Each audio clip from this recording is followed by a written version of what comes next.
expert dream team. We've got Alexis, Sebastian, Alexandra, and Megan. Now, today we are answering all of your questions. We've got one from Linda from Kingston, Ontario. And you're here, Linda, aren't you? Hi, Linda. Hi. How are you? I'm great. I'm a huge fan, so thank you very much for having me here. Oh my gosh, thank you so much for coming. So what's your question? Well, I've noticed when you cook with other chefs, they mention how sharp your knives are. Yes. And when I have friends and family cooking in my house, I get a lot of complaints about how dull mine are.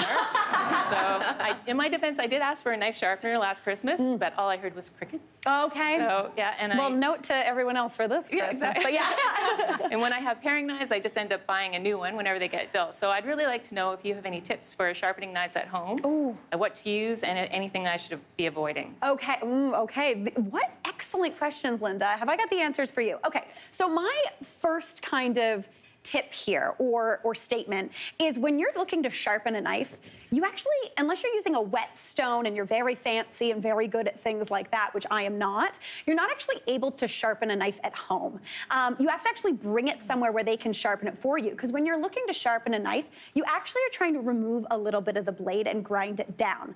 I don't know if anyone grew up in the neighborhood like I did, where you'd hear a dinging and you'd be like, ice cream man's here.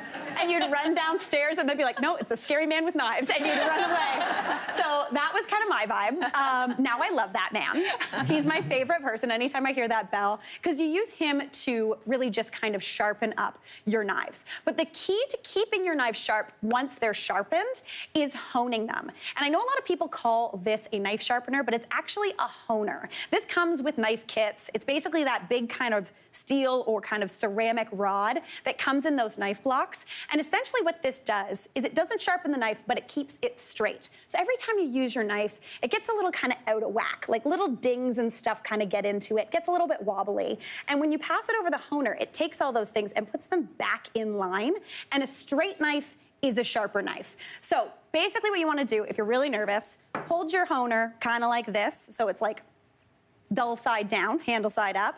Grab your knife, and then working at about a 45-degree angle, just kind of... It's about a 25-degree Oh, never mind. I should have asked. We got a 25-degree angle. Yeah, 45 is this. That would be insane. Sebastian, this is why I need you. No, I love it. Amazing. Okay, so 25%? Yeah. Love it. 25-degree angle. That's going to keep it nice and sharp. And basically, you just run it down the side of that honer. And I go 3 on each side. Then I go 2. Then I go 2. And then I go 1 and 1. Now, if you want to be a little fancier, you can do it this way and bring it towards you. No. A little spooky. If you want to be a little less scary, you just go away from you, but then everyone around you is a little scared. But that's going to keep your knife nice and straight, which is going to keep it sharper for longer. So I think what you got to do is send them out, get them nice and sharpened, and then pick up this little baby, and you're going to keep them nice and sharp. Great question, Linda. Also, such a common issue. I see that in everybody's house. Hey, Mary here. What did you think? Drop your comments below, and don't forget to like and subscribe for more of the good stuff.